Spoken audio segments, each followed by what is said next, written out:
Bom dia, então vamos à continuidade aqui da nossa aula do curso de Análise Espacial de Sistema de Transporte utilizando QGIS, aula da primeira semana, né?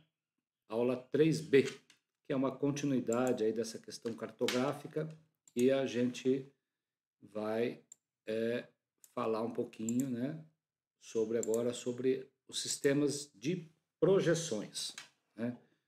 A gente viu a importância ali de definir o datum, né? E agora, né, deixa eu só pegar um slide aqui para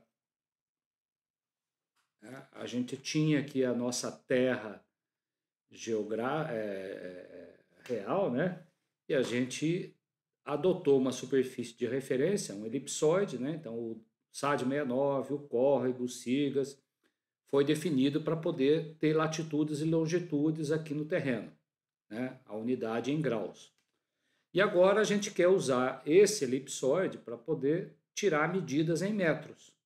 E aí nós vamos pegar esse elipsoide e envolver ele por um cilindro, por um cone, ou colocar um plano, né? No Polo Norte, no Polo Sul, ou aqui no Equador, para poder projetar essas latitudes e longitudes sobre a superfície do cilindro, do cone ou do plano. E aí a gente tem um mapa em coordenadas planas em metros. Porque se a gente passar a tesoura aqui e abrir o cilindro, né, a gente conhece, inclusive, as deformações que existem sobre essa superfície. Ok? Então vamos ao início aqui agora. Bom, como é impossível representar uma superfície curva, né, num plano sem deformação, é por isso que surgiu exatamente o conceito de projeção cartográfica. É só você pensar numa laranja, quando você corta ela no meio e tenta planificar ela na mesa, e achatar ela na mesa, ela vai rasgar, ela vai deformar, né? Então, essa superfície de projeção, de uma superfície desenvolvida no plano, é o que, né, que permite representar os meridianos e paralelos, né, latitudes e longitudes, sobre essa área agora representada no plano, né, que é a nossa representação cartográfica de um mapa, de uma planta ou de um mapa, ou de uma carta, né, que são aí algumas denominações que a gente usa na cartografia em função das escalas, né. Bom, para a gente ter um sistema de projeções cartográficas, a gente está exatamente, né, quando você pega o elipsoide e projeta no plano, você está determinando exatamente um sistema de equações que faz a conversão, né, de uma latitude e longitude para um ponto no plano, no sistema cartesiano. E aí, ao definir esse sistema de equações, né, o software ele permite mostrar as duas coordenadas, né? Você vê que eu acho que o QGIS ele não tem essa ferramenta aqui no rodapé. Quando ele está somente lat-long, ele mostra em graus. Quando você passa para um sistema projetado no plano, como uma UTM, olha, aí ele mostra em metros. Ele não dá as duas opções simultaneamente, tá? Mas em outros softwares, como o TerraView aqui do INPE, ele mostra, olha, a coordenada em metros e a correspondente em graus, minutos e segundos ali, quando você tem um sistema de projeção definido. Tá? Então, hoje os softwares tratam isso daí de forma instantânea, né? Por isso que isso que eu acabei de fazer aqui, mudando a tela do meu computador, tá projetado num plano, mas a minha camada está somente no elipsoide. Mas o QGIS desenhou isso daí com a mesma velocidade, como se não estivesse fazendo transformação nenhuma. Mas saibam então que nesse momento aqui, você está com o dado, né, de município que está em graus, mas você está vendo a tela do teu computador na unidade planas em metros. Inclusive, você está usando uma UTM aqui, que a gente vai falar dela, né? Se você vem aqui muito aqui para a esquerda, ó, você vê que no X ali agora ele já começa a mostrar valores negativos, né? Então, isso tem a ver aí com a questão da projeção UTM que eu configurei aqui a tela do computador nesse momento, tá? Bom, mas definido essa transformação, você vai ter que ainda definir que propriedades você quer manter nessa transformação, porque a deformação vai continuar existindo, né? Você vai ter a coordenada plana em metros, mas você vai ter que definir se você quer preservar a área, se você quer preservar ângulo, se você quer preservar a distância, né? E isso tem a ver com os diferentes sistemas de projeção que a gente utiliza. Então, você pega, por exemplo, uma figura dessa que eu tirei de um livro do IBGE, né? Mostrando que é impossível representar a superfície plana sem deformação. Por isso que existem diferentes classes de projeções que causam diferentes distorções e que têm diferentes aplicações, né? Então, você pega um sistema de projeção como esse aqui, ó, uma projeção cilíndrica, você vê que os meridianos e paralelos aqui, né, eles são linhas retas, tá? Então, forma um ângulo reto aqui entre meridianos e paralelos, tá? Ao longo da longitude, você vê que o espaçamento é fixo, tá? No eixo X aqui, você vê que ao longo da longitude ele é fixo, mas ao longo da longitude ele vai mudando, ele vai aumentando as distâncias, quanto mais para o polo norte ou para o polo sul. Então você vê que ele preserva, né, distâncias numa direção, mas não na outra. Mas tem uma propriedade interessante, né? Se eu pegar um mapa como esse aqui, que utiliza uma projeção cilíndrica, como eu estou medindo coisas com ângulos retos, eu posso traçar linhas retas, né? E aí, não sei se vocês já viram esses filmes, né, que tem o cara tirando medidas para numa determinada direção ali no mapa. Ele mede isso com um compasso, né?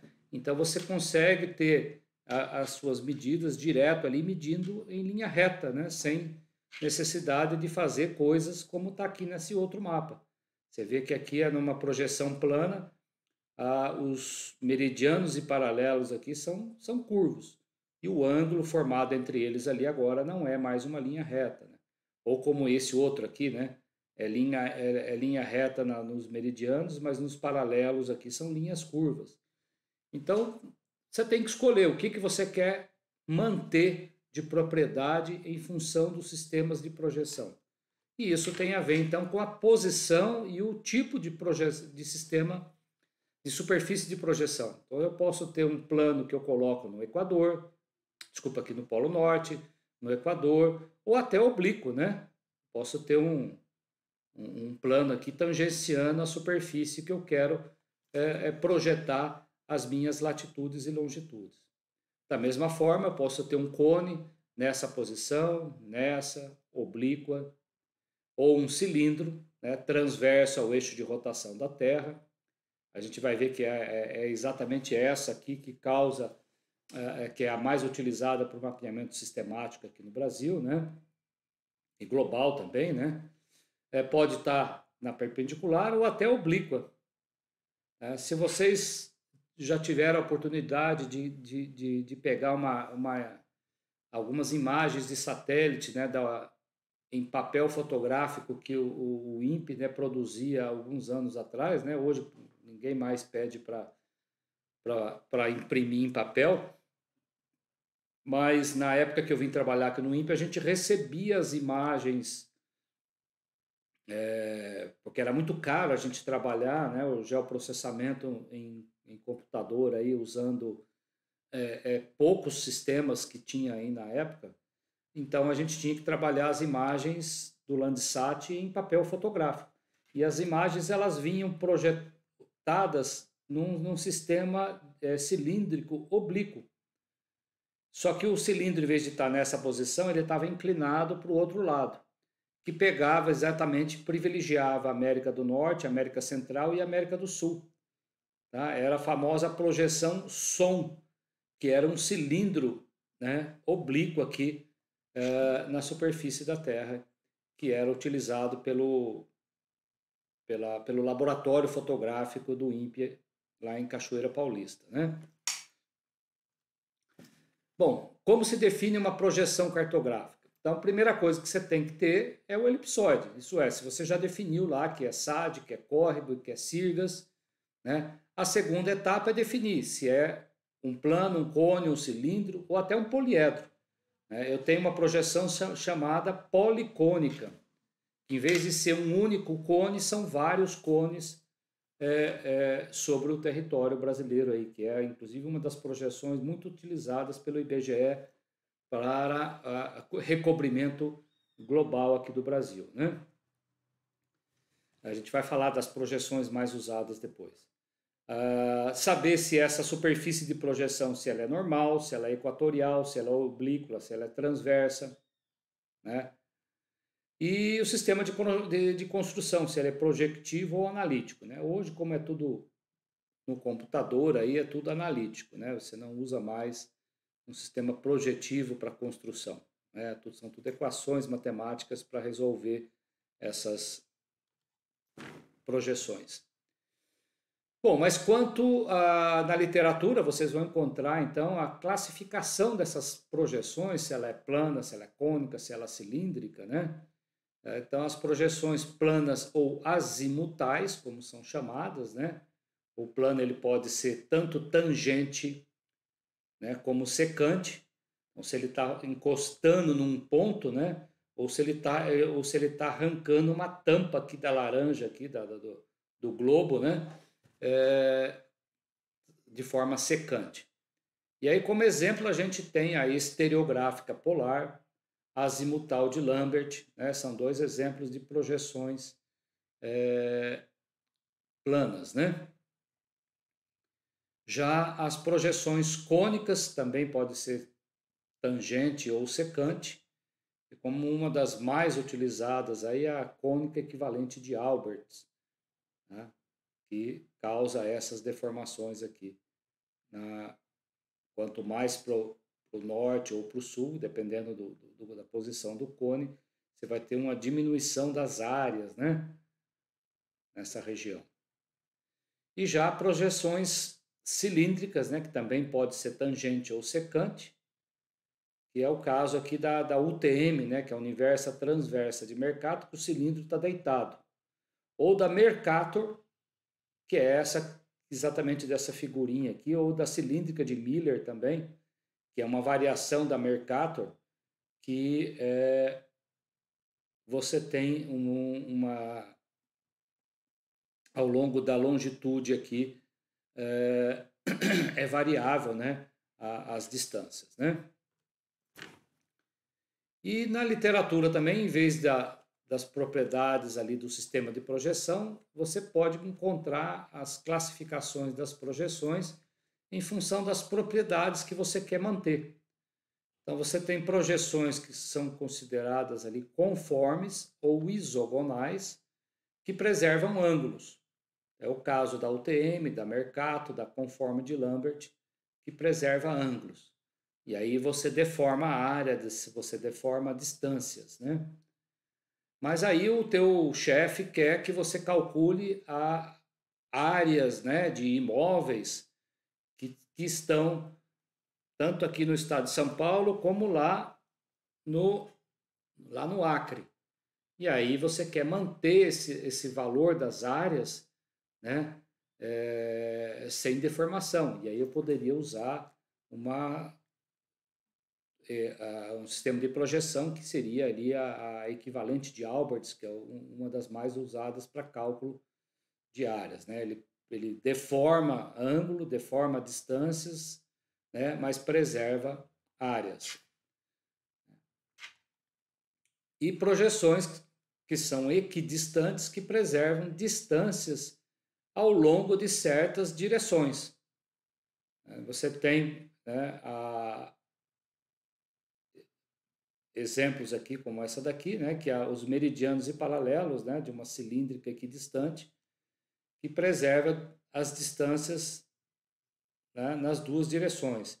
Mas você tem outras que preservam distância somente numa direção. É o caso da Mercator aqui, que causa uma... Quanto mais para o norte ou para o sul, né, vai ficando mais esticado ali as longitudes. Bom, e aí então no seu sistema de geoprocessamento, os parâmetros que você tem que estar corretamente definido ali são o quê? A figura de referência, que é o datum planimétrico, o paralelo padrão, né, onde as deformações são nulas, quer dizer, em verdadeira grandeza, né? Então, por exemplo, onde a superfície de projeção encosta ali a superfície da Terra. Então, isso vai depender se ela está tocando num ponto ou em dois pontos, isso é, se ela é secante ou se ela é tangente, né? A longitude de origem, que é o meridiano central, isso aqui é o eixo, né, Y ali para sistema de coordenadas planas, que no caso da projeção UTM é o meridiano central do fuso. A gente vai falar um pouquinho da UTM nos próximos slides, mas é onde você tem o meridiano ali como uma linha reta, né, dentro do fuso da projeção UTM. E alguns sistemas exigem que você define ali a latitude de origem também, que é a posição em relação ao eixo X, né? Que na maioria das projeções a gente considera o equador para as medidas de longitude de origem, isso é, se você está acima ou abaixo do equador. E alguns sistemas ali você adota um valor como referência. É 0, é 500 mil no caso da UTM. Então a gente vai ver que dependendo da projeção você tem um offset. Inclusive para uma mesma projeção em diferentes continentes, né? Então aqui no Brasil a UTM a gente vai ver que o offset é 1 e os Estados Unidos utiliza a mesma projeção UTM para o mapeamento sistemático, só que a longitude de origem ali é outra, né? Então, dependendo às vezes para o mesmo sistema de projeção você tem que tomar cuidado qual que é o offset, né, de origem dentro do mesmo sistema de projeção. E aí a gente fala um pouquinho sobre a UTM, né, que é a Universa Transversa de Mercator. Então, é como se a gente pegasse aqui o globo terrestre, né, e dividisse ele em fatias, né? Na figura seguinte aqui até mostra isso. É como se eu pegasse uma laranja e tirasse, né, os gomos da laranja. Então, a projeção UTM é um cilindro que você vai virando esse cilindro, usando aqui o eixo de rotação da Terra como referência, né? E você faz esse giro aqui de 6 em 6 graus. Então, você tem aonde o cilindro encosta a superfície da Terra, é o que a gente chama de meridiano central. Então, é a longitude, né, que a gente chamou aqui, ó, de longitude de origem, é o meridiano central. Ok? Então, para uma projeção UTM, a gente tem 60 meridianos de origem. Então, por isso que a UTM você tem o que a gente chama de 60 zonas. Porque se é de 6 em 6 graus, né? 6 vezes 60, 360. Então, você dá a volta no globo todo. Tá? É como se você tirasse 60 fatias do globo terrestre para poder ter essa projeção UTM no globo todo. Tá? E aí, então, o software que você está trabalhando, ele vai te perguntar qual que é o número dessa zona. Então, no caso aqui da UTM, se convencionou usar a ordem, né, começando ali pelo número 1, lá no Alasca, né? E aí você vem andando até chegar aqui no Brasil. Quando você chega na longitude aqui do Brasil, você vai ver que a numeração começa ali no 22, 23, 24, que são o número da zona nos meridianos aqui no Brasil, ok? E existe uma correspondência entre o número das zonas para o mapeamento aqui no Brasil e a longitude de origem, que como a gente está a oeste de Greenwich, né, lembre-se que a gente está, então, com valores crescentes no sentido contrário da numeração da zona. Então, por isso que às vezes a gente fala, eu estou na zona 23. Zona 23 é oeste 45. Se eu passo para a zona 24, né, ele vai passar para menos 39. Então, ele mudou de 6 em 6 graus em longitude, tá? Que é a longitude máxima que a gente trabalha nas projeções UTM, né? Então, você vai virando esse cilindro, dá a volta no globo, você tem 60 fatias aí. E a gente observa, então, que a linha do Equador ela é comum para todas as fatias ou para todas as zonas da projeção UTM, né? Então, a UTM aqui no Brasil e também é universal aí, né? Ela tem 60 fatias, tá? Ela varia de 6 em 6 graus, 3 graus para cada lado do meridiano central, ok? No caso da latitude, ela é limitada a 80 graus norte, 80 graus sul. Né? Isso porque se a gente passar de 80 graus aqui para o norte, 80 graus para o sul, né, os meridianos vão fechando até um ponto. Então você tem uma deformação muito grande. Então a gente utiliza só da linha do Equador até 80 graus norte, 80 graus sul, e o Brasil está todo dentro desse limite aí, né? E para evitar coordenadas negativas, que eu comentei agora há pouco, né? A UTM aqui no Brasil, a gente utiliza o cruzamento da linha do Equador com o meridiano central, um valor de 10 milhões no X e de 500 mil, desculpa, 10 milhões no Y, né, que é na longitude, e 500 mil na latitude, que é no eixo X, tá certo? Então, o cruzamento do Equador com todos os meridianos, você sempre vai ter nesse ponto aqui 500 mil, 10 milhões. Nesse outro ponto, 500 mil e 10 milhões. Nesse outro ponto, 500 mil e 10 milhões. Então, como é que a gente sabe que o nosso mapa ele está nessa coordenada aqui ou está na mesma coordenada em outro fuso?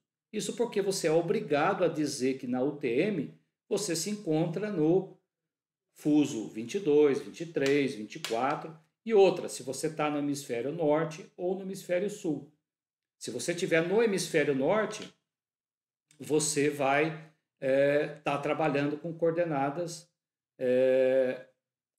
negativas ali na longitude, porque o offset americano utiliza 0, né, para longitude, para latitude aqui de origem, tá?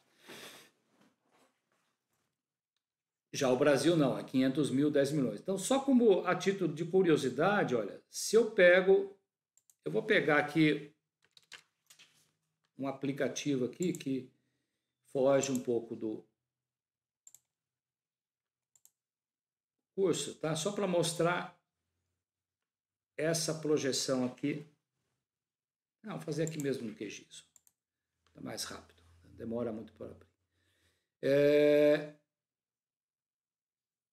Eu vou limpar aqui a tela e vou carregar um arquivo de uma imagem que está, inclusive, aí foi fornecida para vocês.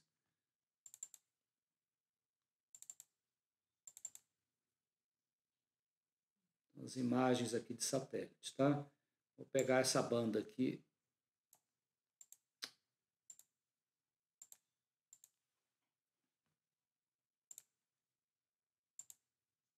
Vou abrir ela aqui. Tá? Então, se a gente observa esse mapa aqui, ó, ele está utilizando um sistema de projeção chamado 32623. Se a gente olhar as propriedades dessa camada, o QGIS ele mostra aqui, né, as propriedades dessa camada, ele está dizendo aqui, olha, é um arquivo TIFF, tá? A resolução 30 metros. E olha que interessante, ele é uma UTM, tá? Universa Transversa de Mercator. Ele é WGS 84, então tem o elipsoide, né? Americano. Mas ele é 23, em vez de ser sul, ele é norte.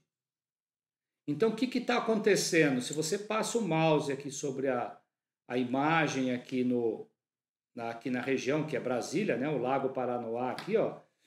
Você observa que a coordenada no rodapé aqui do QGIS, ele tá dizendo ali, ó, 197.705. Então, 197.000, né? Se pensar que é 500.000, então a gente está à esquerda do meridiano central. Só que no Y, você observa que ele está com coordenada negativa. Está ali, ó, menos 1.747.800 e alguma coisa. Então, ele está negativo por quê? Porque o offset desse mapa, ele está usando a referência 0, que é o sistema americano. Tá certo? Isso porque essa imagem ela foi gerada pelo laboratório da USGS, lá nos Estados Unidos. Tá? Quando o INPE, aqui em São José dos Campos, lá na verdade em Cachoeira Paulista, a gente produz as imagens até do Landsat, do Cibers, né, do Amazônia 1, né? As imagens saem também projetadas em UTM, mas utilizando o offset 500.000, 10 milhões do IBGE. E aí você vai ver que a mesma área aqui no terreno, em Y, ele vai estar com coordenadas positivas, né? Para confirmar isso, eu poderia pegar aqui a tela do meu computador, olha, e alterar a tela do meu computador para o quê? Uma UTM zona 23 Sul, tá? Em vez de ser 23 Norte, eu estou usando 23 Sul. E o software até, deixa eu ver se ele mostra o offset aqui na...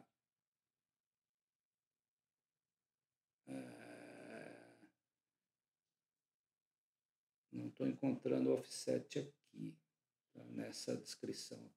Mas tudo bem, se eu der um aplicar, der um ok, você vê que agora a mesma área no terreno que eu estava verificando a coordenada, olha, no X ele está 195.000 alguma coisa, tá? Positivo, mas aqui o Y, que estava negativo, agora mudou para positivo, passou para 8 milhões e alguma coisa. Porque agora a linha do Equador, né? Como Brasília está abaixo do Equador, 10 milhões está lá para cima. Eu estou abaixo do Equador, a coordenada é um pouco menor do que 10 milhões, é 8 milhões e alguma coisa. Tá certo? Então você vê que a imagem originalmente ela está com um offset americano, mas a tela do meu computador, ao fazer isso e mudar o hemisfério de hemisfério norte para sul, ele automaticamente já ajusta as coordenadas aqui, considerando esse offset de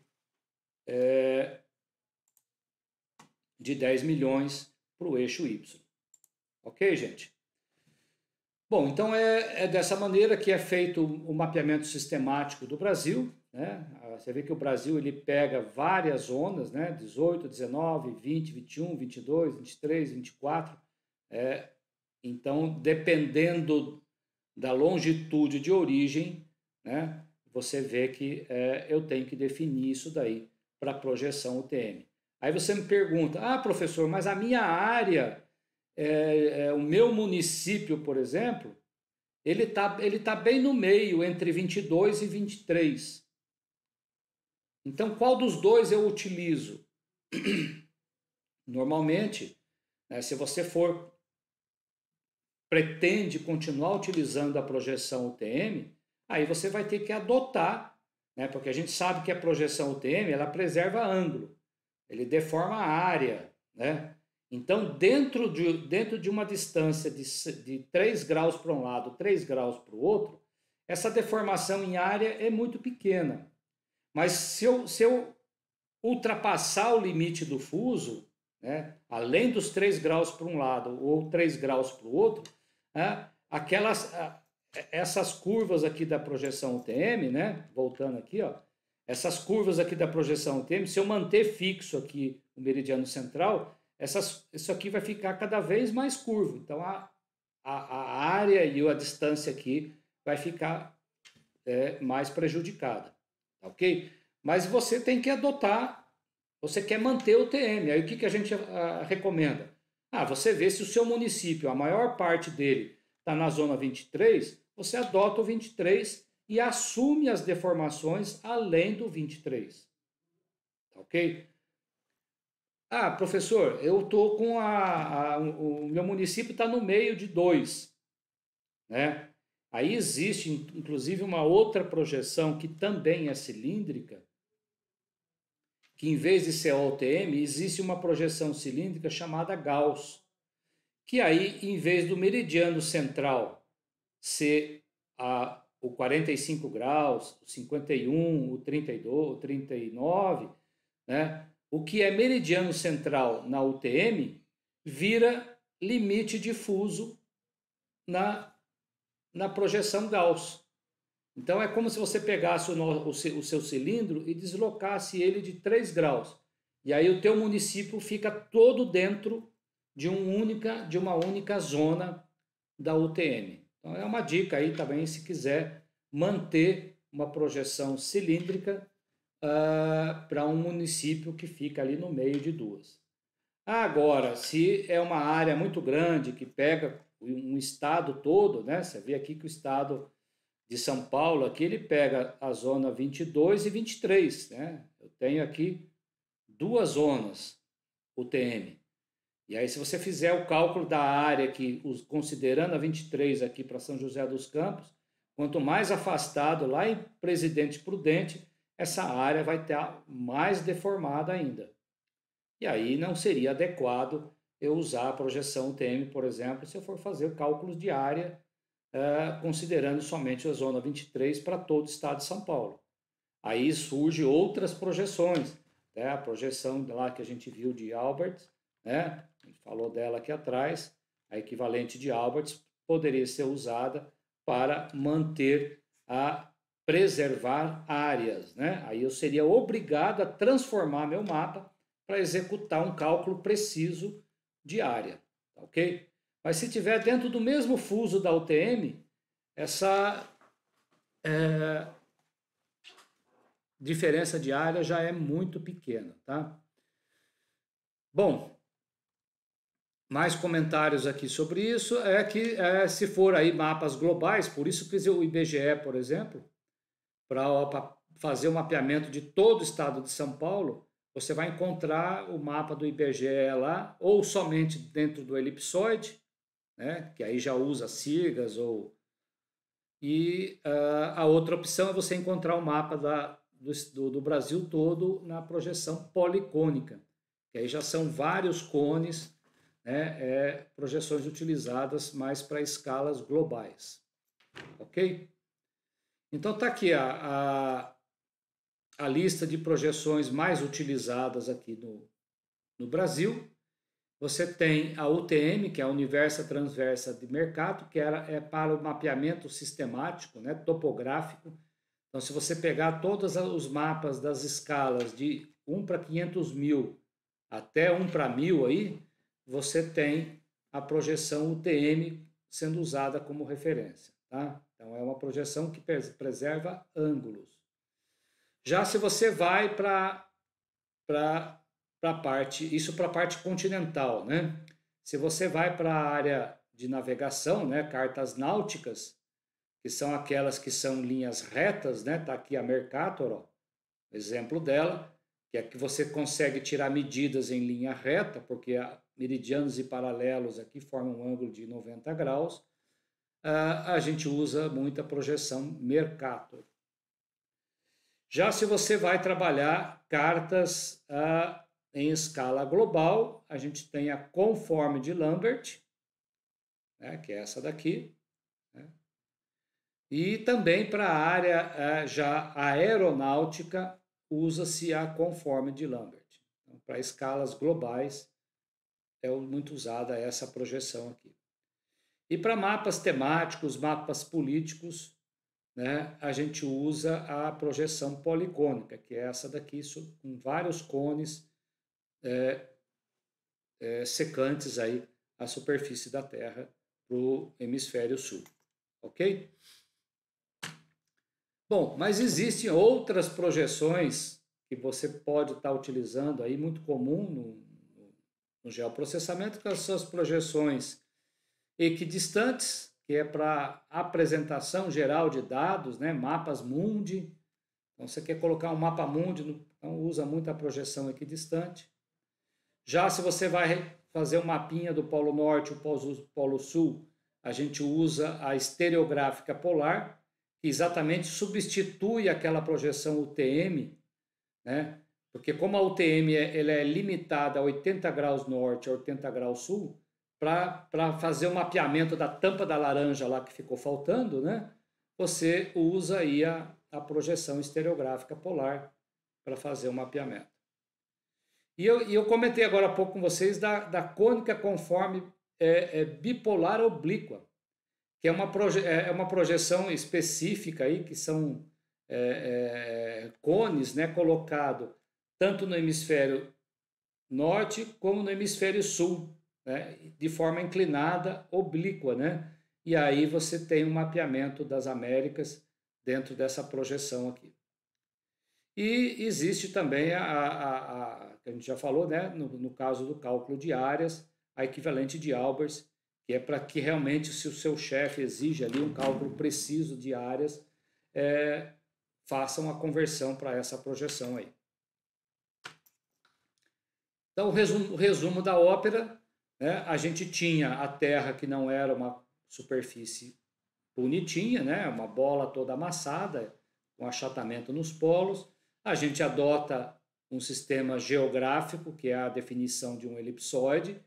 Então, quando você recebe um mapa que está somente em coordenadas geográficas, é latitude e longitude.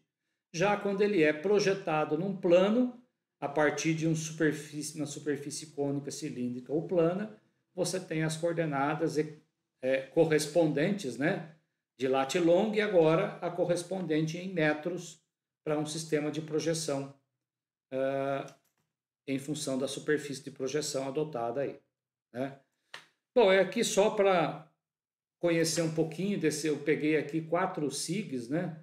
Desde o Spring aqui do INPE, o antigo TerraView, o TerraView 5, 4 e 5, ArcGIS, o QGIS e o Postgres, que é o banco de dados espacial que a gente vai estar utilizando aqui no curso, né?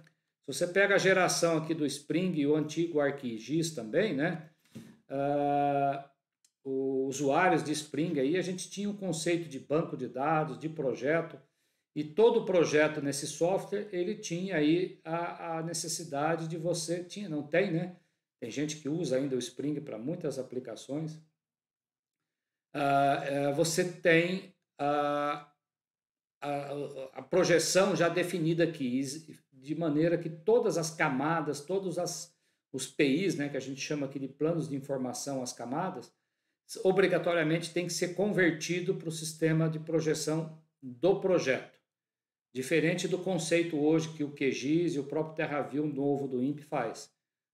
Cada camada pode ter o seu sistema de projeção e a tela do teu computador é que manda ali na hora de fazer a conversão em tempo real.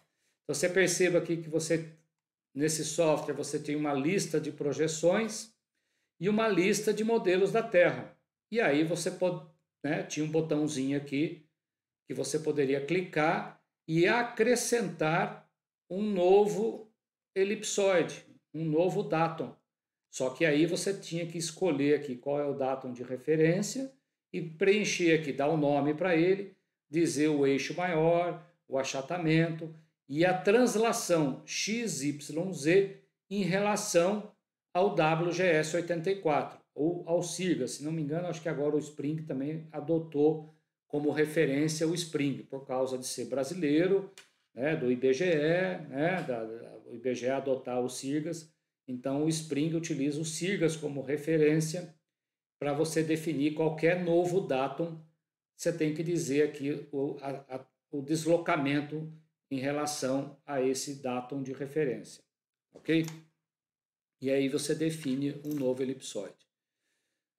No caso da geração 4 do TerraView também tinha, né? Então você percebe que até os anos 2005, mais ou menos, os softwares de geoprocessamento, né, inclusive os que eram desenvolvidos aqui no Brasil pelo INPE, o software tinha que usar uma biblioteca de geoprocessamento, uma biblioteca cartográfica, né? Então todas aquelas equações que fazem a transformação de lat-long para Sirgas, de Sirgas para UTM SAD, para policônica, para todos os sistemas de projeções e datums, essas equações eram desenvolvidas, né, pela equipe do próprio INPE. Né? A gente tem um cartógrafo aqui, que ainda está aqui do INPE, não aposentou, que desenvolveu todas as funções, né, todas as bibliotecas ali que fazia esse mapeamento de projeções e datums. Tá? E aqui também, nessa geração 4 do TerraView, mesma coisa do Spring, você tinha que definir aqui os parâmetros do elipsoide. Né? Já se você pega a TerraLib 5 e o próprio QGIS, né, ambos passam a adotar aí uma biblioteca padrão de mercado, porque quando surgiu lá, no início de 2000, surgiu lá o OGC, que é uma organização internacional que procura padronizar isso no mercado, né? Computacionalmente surgiu uma biblioteca, né, que é padronizada hoje, a gente chama de Proj 4, mas já está na versão 5 ou 6, se não me engano. Você usa uma biblioteca padrão de mercado.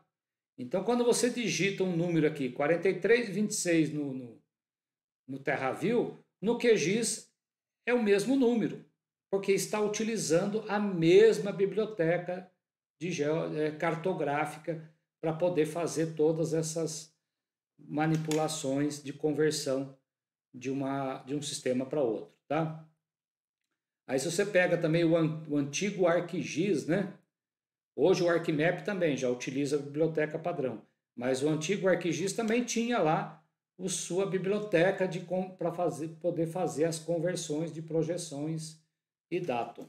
Tá? E agora no QGIS também, né? Ele usa o Proj 4 e o mesmo código de projeção que você digita agora aqui no QGIS, você vai ter lá toda a lista de sistemas geográficos e projetados, padronizado agora para utilização desse software, né? E a partir acho que de amanhã mesmo a gente já começa a falar em bancos de dados, né? Que é um dos objetivos desse treinamento, a gente passar a utilizar o PostGIS, né? Que é um banco de dados objeto relacional que tem uma extensão espacial do Postgres, né? Chamado PostGIS. A gente vai ver que uma das tabelas do PostGIS é ter a lista de projeções da Proj 4 cadastradas ali dentro do teu banco. Então, na verdade, quando você digita ali 4326, corresponde a um código dessa coluna aqui chamada SRID. Tá? E a gente vai ver que essa lista de projeções ela é constantemente atualizada, né, para o mundo todo. E você tem aqui, ó, até o datum mais antigo do IBGE está na lista lá, ó, Córrego Alegre. É um datum brasileiro, tá? Para projeção UTM, zona 24, norte, sul, tá vendo? Tem todas as opções aqui, ó. Ok? E com isso,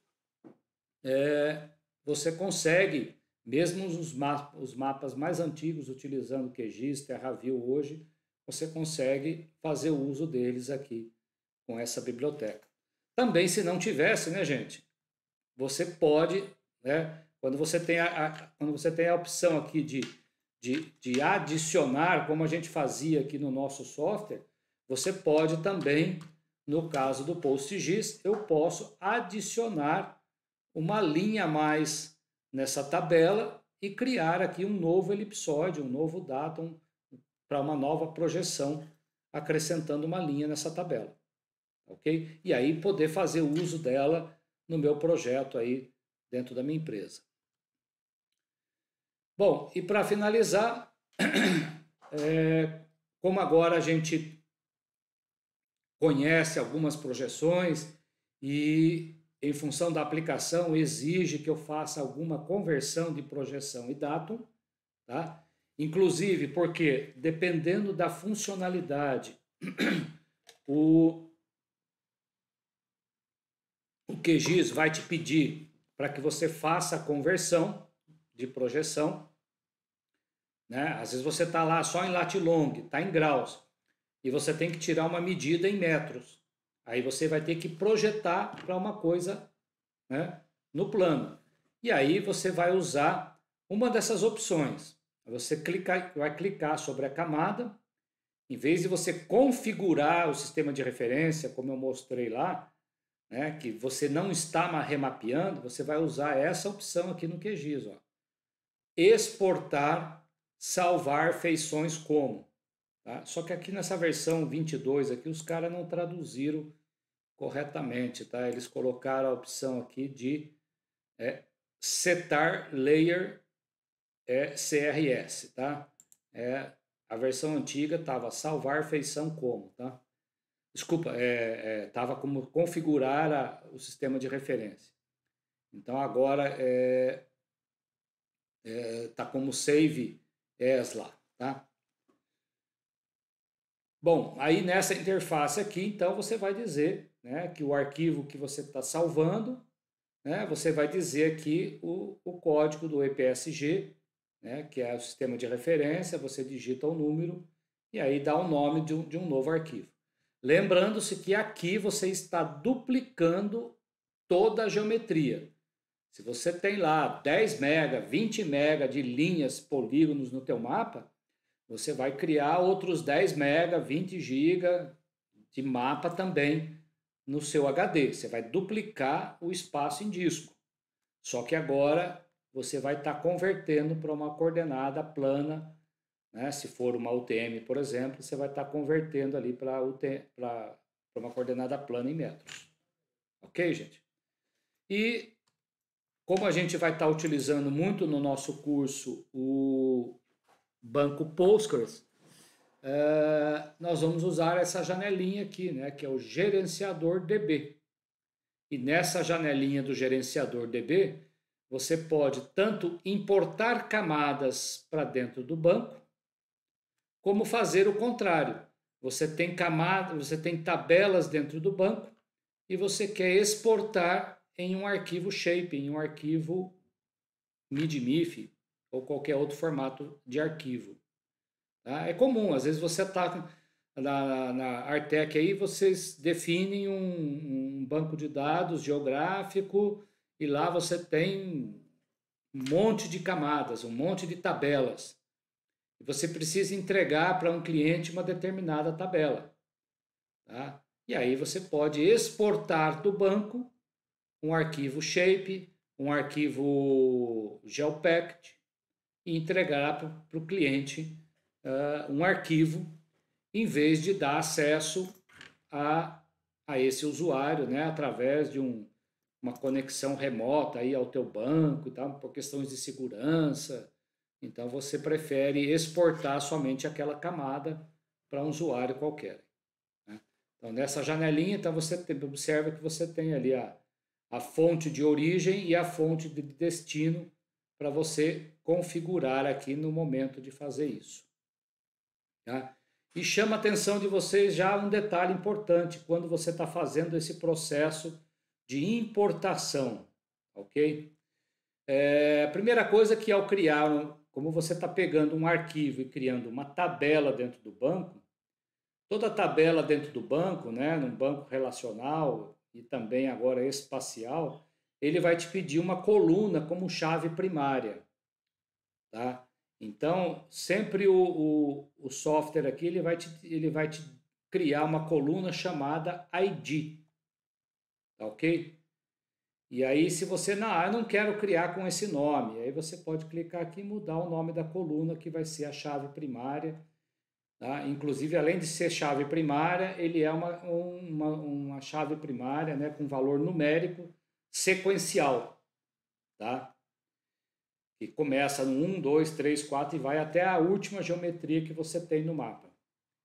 E observa que também o QGIS aqui, olha, ele cria, né, ele vai pegar o teu mapa lá em Shape e vai criar uma coluna naquela tabela chamada GEON, ok? Isso é o QGIS que cria, com esse nome. Ah, eu não quero com esse nome GEON, eu quero colocar por extenso, geometria, ou escrever aqui polígono, linha, ponto. Então você pode clicar aqui nesse quadradinho e mudar o nome da coluna geométrica, tá certo? Outra coisa importante que é a questão da codificação, né? Eu não sei se vocês já tiveram a oportunidade de pegar tabelas aí, abrir no Excel, ou abrir no Notepad do Windows, e você quebra a cara porque a acentuação está toda trocada, né? Então, isso é uma característica muito comum de arquivos tabulares, né? Como esse que eu estou com ele aberto aqui, ó. Eu estou usando o Notepad aqui, e essa tabela aqui, ela está usando uma codificação chamada UTF-8. Se por acaso eu mudo ela aqui, olha, de UTF-8 para uma outra codificação, você vê que a acentuação agora aqui, ó, ficou maluca.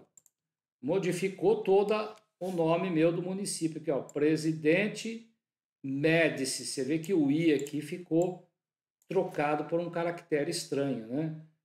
Então, isso aqui tem a ver com o que a gente chama de codificação, ou, em outras palavras, em inglês ali, seria o encoding, né, dos dados tabulares, tá? Dos atributos da minha tabela. Então, é muito comum hoje, né, você abrir o Excel, qualquer software aí que trata dados tabulares, de você configurar o encode, tá? Inclusive o Excel mais novo, né? O Excel aqui mais novo, ele, ao salvar um arquivo no formato texto, ok? Se eu venho aqui salvar como no formato ASCII texto, olha, eu tenho aqui, olha, o CSV separado por vírgula, que está usando aqui uma codificação genérica, usando a codificação do MS-DOS, do Macintosh, ou a codificação aqui, olha, utilizando o UTF-8, tá? Então, já estou chamando a atenção de vocês que essa coisa da codificação também vai ser importante, né? Por isso que na interface aqui do QGIS, tá? Você pode dizer qual é a codificação que você quer armazenar o dado aqui. Por default, a gente vai estar sempre usando o UTF-8, que é uma codificação universal aqui, que tranquilo, né? Você consegue representar até caractere japonês dentro dessa codificação aí. E outra coisa legal aqui, que a gente vai falar depois, né, na aula de amanhã, ou já na aula de segunda-feira, né? Que na hora de converter aqui, é importante isso daqui, ó.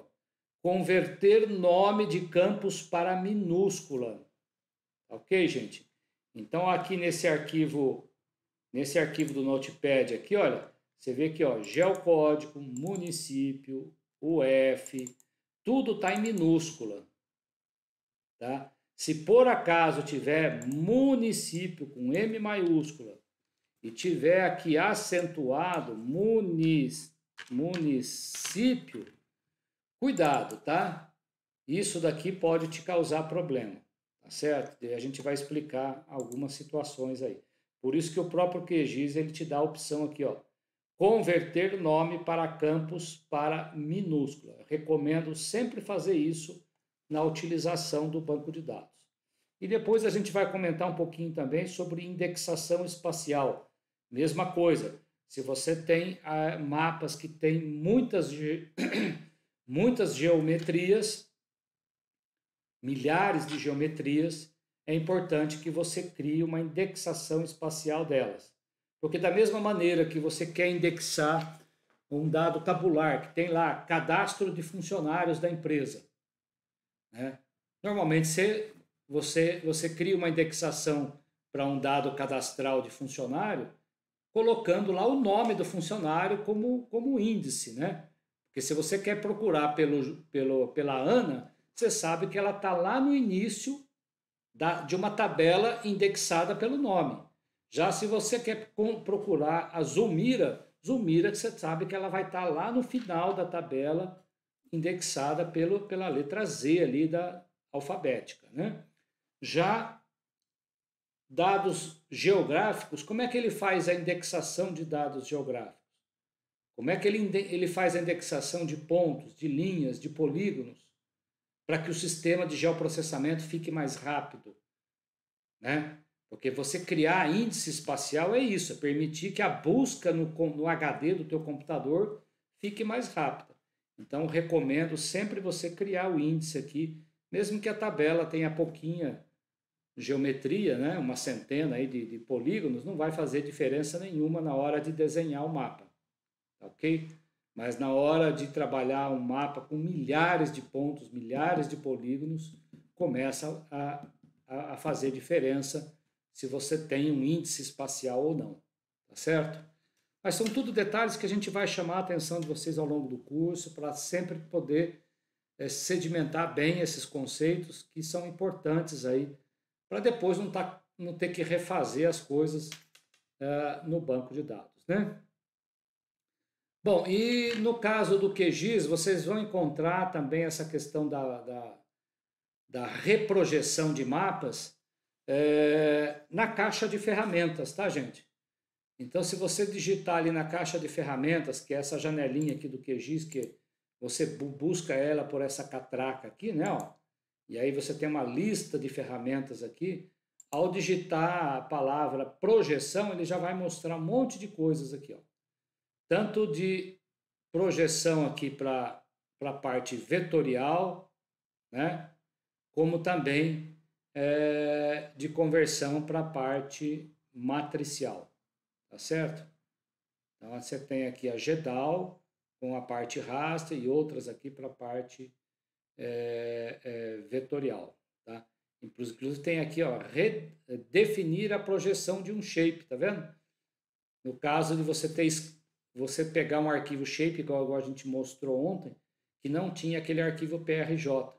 Aí eu acho que essa ferramenta aqui, eu nunca usei ela, mas provavelmente ele deve criar o arquivo PRJ do shape aí, tá certo?